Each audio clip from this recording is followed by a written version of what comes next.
Yahya Sinwar's leadership of Hamas has escalated the group's violent tactics against Israel, according to Arab intelligence officials in a report by the Wall Street Journal.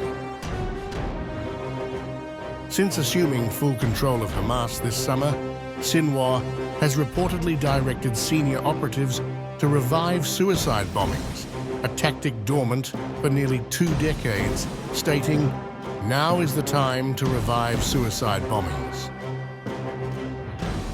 This escalation became evident when a Hamas member attempted a suicide bombing in Tel Aviv, resulting in only the attacker's death.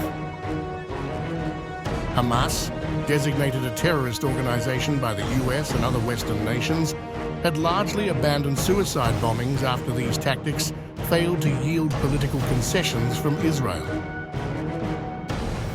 Despite internal debates within Hamas about the effectiveness of such methods, no dissent has surfaced under Sinwar's leadership, sources say. The militant group's recent actions include 2 deadly shooting attacks in Israel, signaling a renewed focus on violent resistance.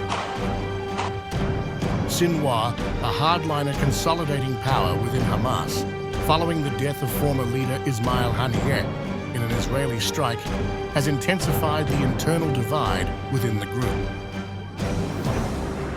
Tensions have deepened between Sinwar and Hamas officials based in Qatar, who advocate for political legitimacy.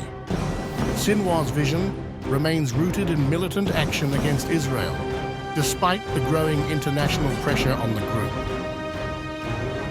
Intelligence officials indicate that Sinwar has dismissed his Qatar-based counterparts as hotel guys, criticizing their more comfortable lifestyles and detachment from the realities of the Gaza conflict.